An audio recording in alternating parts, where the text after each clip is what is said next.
Hello guys and welcome to Laravel 7 tutorials. So guys, in the previous video we successfully implemented the search related success and error message functionality, and we have tested this functionality and it is working perfectly fine. Let me just show you a small demo. Let's try to search something, search, and right here we have a result with a success message, and let's try the error one. So I'm going to put something else, search, and right here not found. So yeah, this functionality is working perfectly fine, and in this specific video we are going to cover the profile related functionality, so that if any specific user wants to update his or her profile, he can simply do that with the help of this profile link right here, but it's not working for now.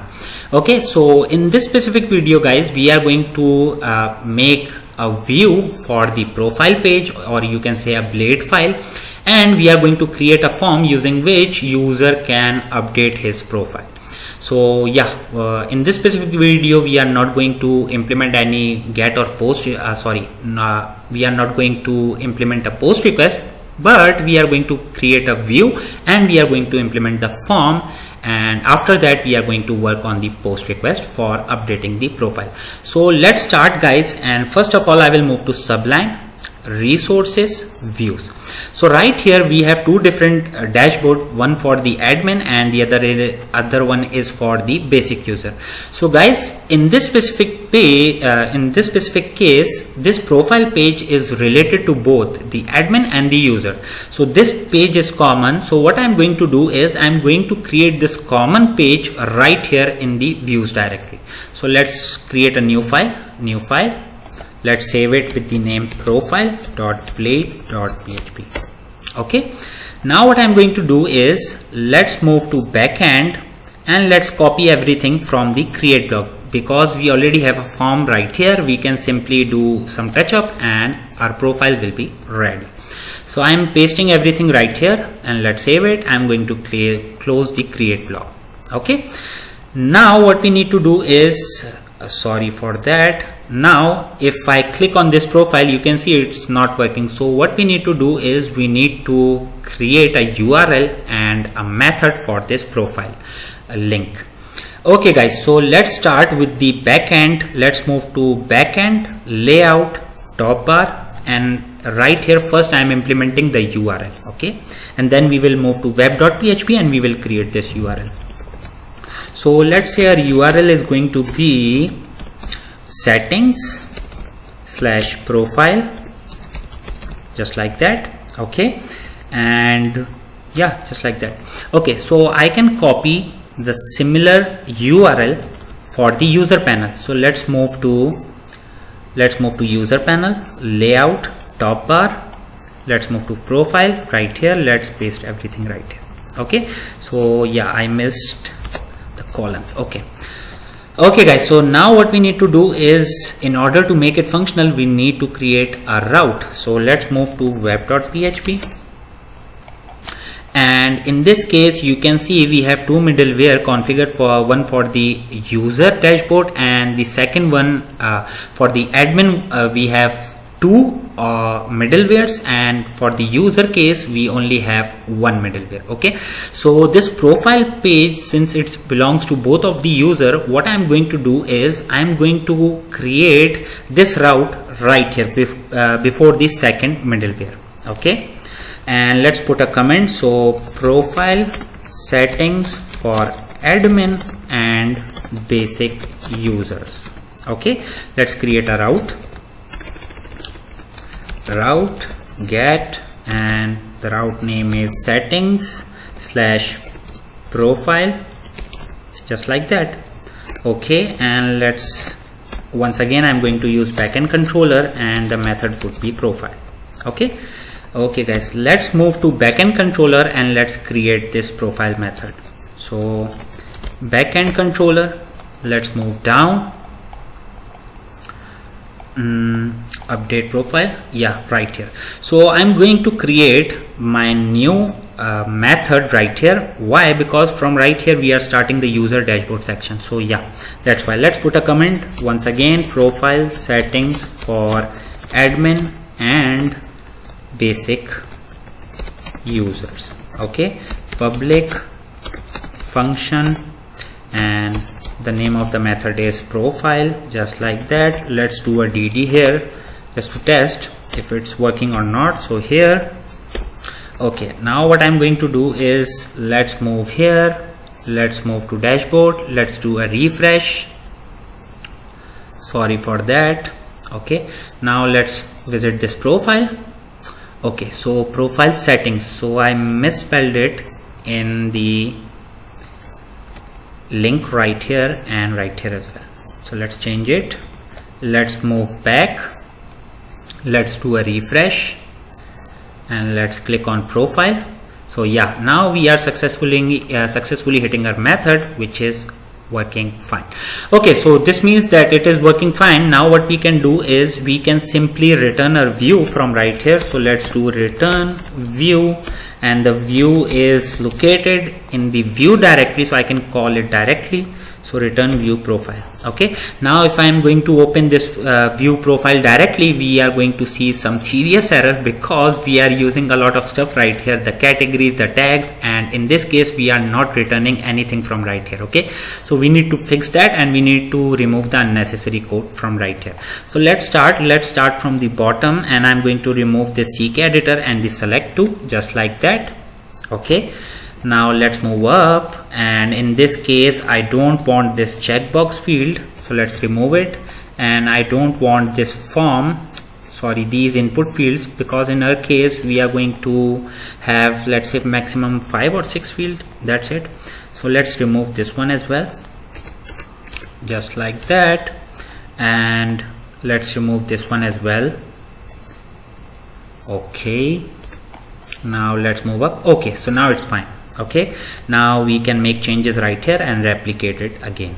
Okay guys, so let's remove this condition because I'm not going to use it right here, or our condition in this case would be changed. So yeah, that's why. Okay, so now what we can do is let's remove this anchor because I don't need it right here, and let's rename it to profile. Okay, and you can say setting profile setting or setting profile, something like that, whatever you like. Since I'm not using CK editor and select to, I can remove these files, link style sheet files, and let's rename the title to profile. Okay, now let's make some changes right here. First of all, our URL is going to be something else which we don't know about till now, so I'm going to keep it slash. Okay, let's start changing from right here. So first field is username, let's say username, and we can copy this username and replicate it right here to the input field. Name, ID is username, and in this case we don't have any value, so let's remove that.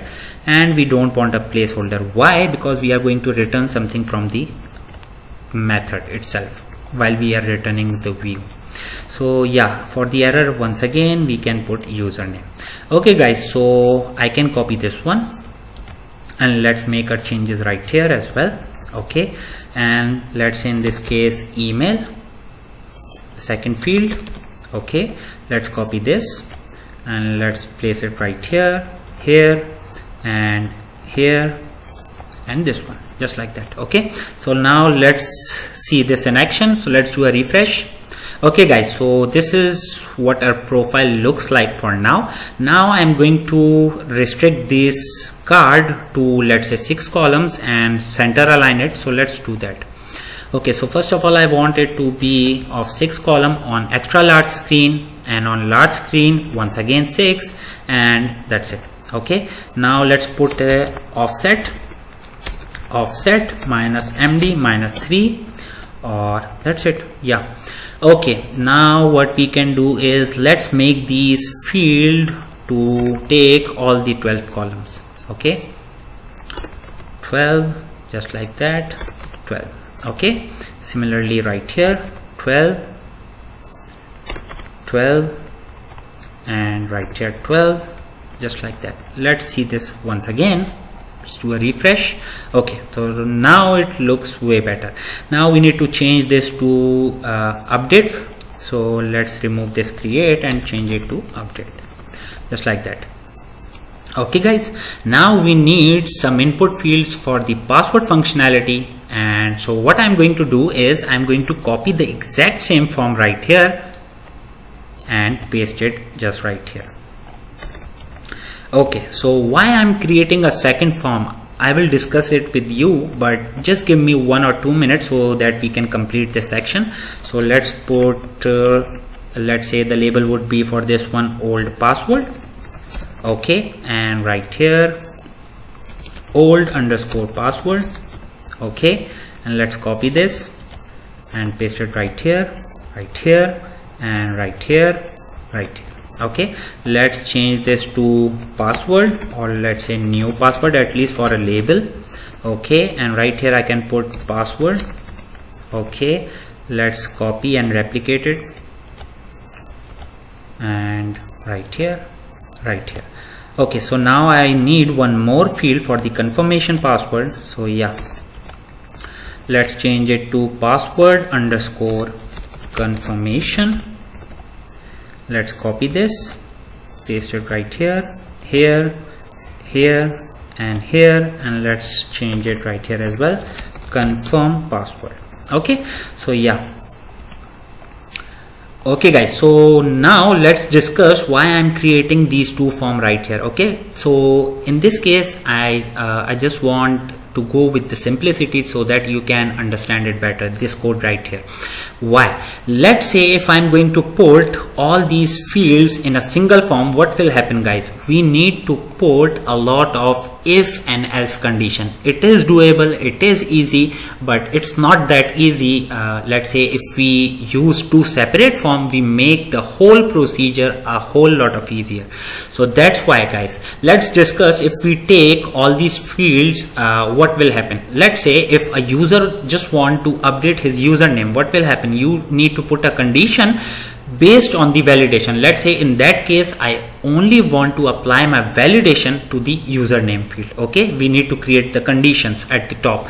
Then let's say if a user only wants to update the email, then in that case we need to have the validation only for the email field. Similarly, it goes for the password field. I know we are going to have some data, so our data will be validated, but guess the case where you want to change the password. Now what will happen?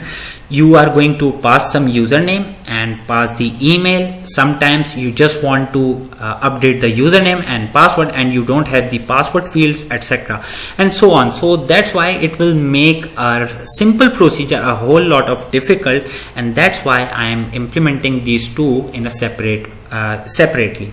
It's just for you guys. I can implement it the way I want because I know how to use if and else condition, but sometimes it's difficult for a beginner user.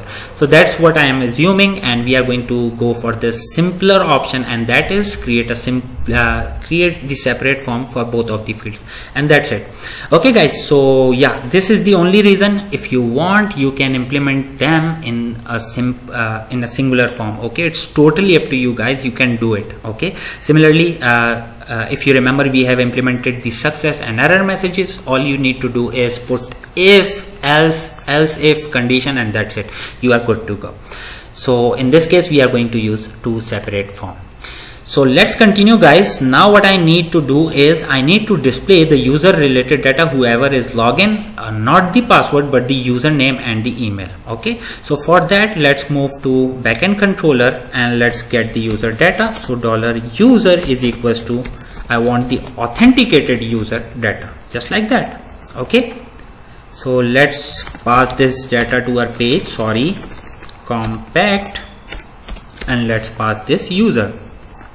Okay, now what we can do is, let me close this top bar right here and this one as well. Let's move to profile, and I want to display the name right here. That's why I just removed everything from the value field guys. Okay, because we are going to have the user related data from the backend. So user, and I want its name. Okay, sorry for that, and just like that. Okay, so let's see it in action. Let's do a refresh. Okay, so I misspelled something. Let me check. User compact, maybe I misspelled return view. It's showing me error right here. Auth user, let's check it out. Okay, so this is the user and this is the auth. I'm using the auth. I'm quite sure. Let me check this out. Right here, profile, user. Oops, sorry guys, I missed a bracket right here. So that's the reason. Actually, I was focusing on the column right here because it was indicating something like this. See, so yeah, that's why. Okay, so this is the reason we are missing this right here. It says, okay, sorry for that guys, and let's do a refresh.